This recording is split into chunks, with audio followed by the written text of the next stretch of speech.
The room went quiet the moment the screen changed. A wedding photo appeared behind him. Her wedding photo. People smiled until they noticed her face was missing. She felt it before she understood it.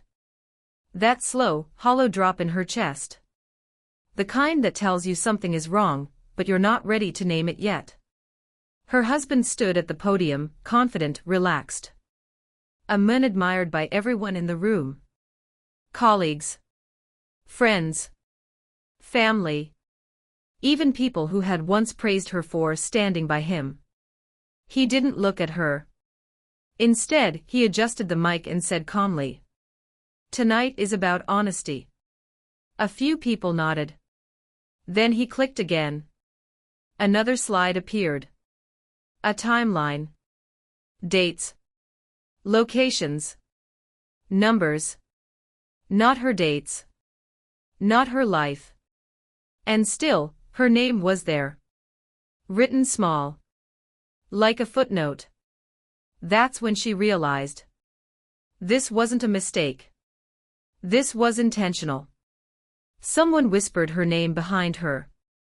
She stayed seated. Her husband's voice remained steady. Professional. Almost rehearsed. "I want to acknowledge the person who supported me when I had nothing," he said. "But also clarify something important." Clarify. That word landed harder than any insult.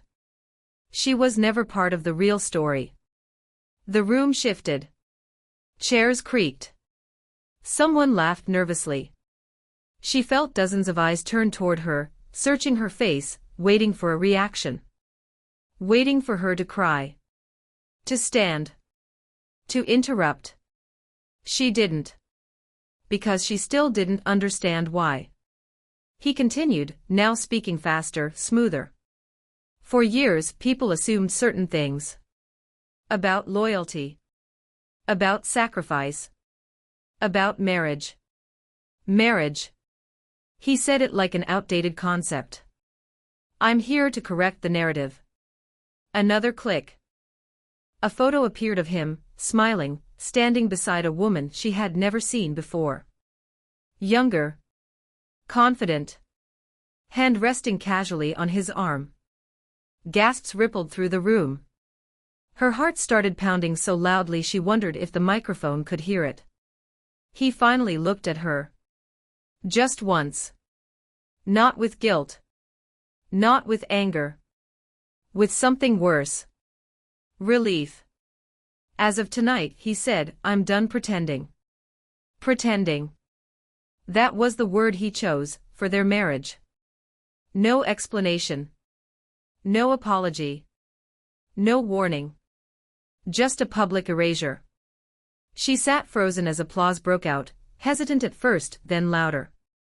Not for her. For him. For his bravery. And in that moment, one question burned louder than the humiliation itself. If this was planned, what else had he been hiding all along? She didn't remember standing up. One moment she was in her chair, hands clenched in her lap, the next she was outside, the cold air burning her lungs as if she had been underwater too long. No one followed her. That hurt more than she expected. Inside, the applause continued. The sound leaked through the glass doors, muted, distorted, unreal. Like a celebration happening in a different life. Her phone vibrated. A message from his sister. "I didn't know he would do it like this. I'm sorry. Do it like this." As if there had been another way to do it. She walked to her car but didn't get in. Her hands were shaking too badly. Instead, she leaned against the door and slid down until she was sitting on the pavement, knees pulled to her chest like a child. That's when the memories started rearranging themselves. Late nights, he said, were meetings. Passwords he changed without explanation. Conversations that stopped when she entered the room. She had noticed. She had just believed him. Her phone buzzed again. This time, from him. "We'll talk later. Please don't make a scene. Don't make a scene." As if the scene hadn't already been made, carefully, deliberately, in front of everyone who mattered. She didn't reply. Instead, she opened her email. There it was. A message she had ignored weeks ago because she thought it was spam. Subject: You deserve the truth. She opened it with a trembling thumb. The sender was anonymous. No name. No profile photo. Just one sentence in the body. He didn't choose her. He needed her. Needed her for what? Her chest tightened. Below the sentence was an attachment. She didn't open it. Not yet. Because a part of her already knew. Whatever was inside would change everything. She drove home in silence. The house felt wrong the moment she stepped inside. Too clean. Too intentional. Like a place that had already said goodbye to her without telling her. On the kitchen counter sat an envelope. Her name was written on it, in his handwriting. Inside was a single page. Not a letter. A list. Dates. Amounts. Names she didn't recognize. At the bottom, one line was underlined twice. Final transition, after announcement. Her stomach dropped. This wasn't an affair. This was a plan. And suddenly the question wasn't why did he betray me? It was something far more terrifying. How long had he been preparing to disappear, and what had he already taken from her without her knowing? She sat at the kitchen table until morning, the envelope spread open in front of her like evidence from a life that no longer belonged to her. By dawn, she understood the list. It wasn't random. Every date matched something she remembered: vacations he had earned, business trips she had proudly bragged about to relatives, celebrations she had planned because she believed he was finally succeeding. The amounts were too precise to ignore. This wasn't spending. This was movement. She opened the attachment from the anonymous email. A spreadsheet appeared. Clean. Organized. Professional. Her name was on the header. Not his. Hers. Accounts opened in her name. Loans taken in her name. Signatures that looked like hers but weren't. Or maybe they were. Because she had signed things. Dozens of times. Without reading closely. Because she trusted him. Because he always said, "It's just paperwork. I'll explain later." Later never came. Her phone rang. His mother. She let it ring twice before answering. "You should have seen him," his mother said softly. So calm. So confident. "I think this is finally what's best for everyone." Everyone. "Did you know?" she asked.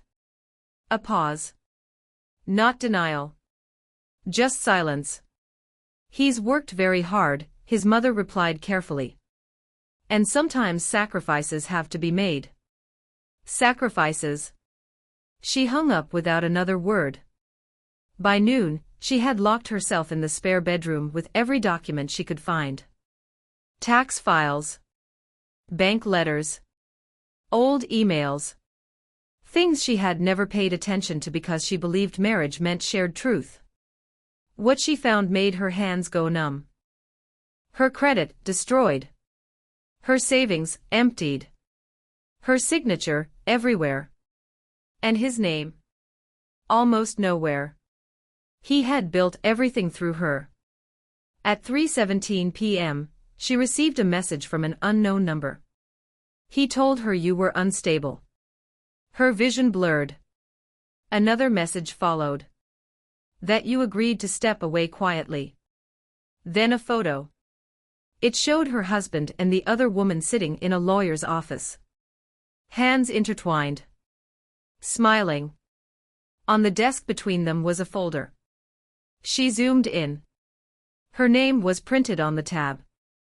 That's when she understood the real reason for the public humiliation. It wasn't cruelty. It was preparation. If she fought back, she would look bitter. Unhinged. Exactly as he had already described her. And suddenly, the most dangerous question of all formed in her mind. If he needed her identity to build his future, what would he do now that she knew the truth? She didn't confront him right away. That surprised even her. Instead, she did something he never expected. She listened. For 3 days, she said nothing. She answered no messages. She let the silence grow uncomfortable. Dangerous. On the 4th day, the anonymous sender emailed again. This time, there was no mystery. I was supposed to replace you, the message read. But I didn't know what he did to you. Attached was a voice memo. She pressed play. His voice filled the room, her husband's, smooth and confident, the same voice that had erased her in public. I can't have her involved anymore, he was saying. Everything's already in her name. If anything goes wrong, it falls on her. Not me. A pause. Then laughter. She won't fight. She never does. Her hands went cold. The woman's voice came next, uncertain, quieter. And if she talks? Another laugh. Who will believe her? That was the moment something inside her settled. Not anger.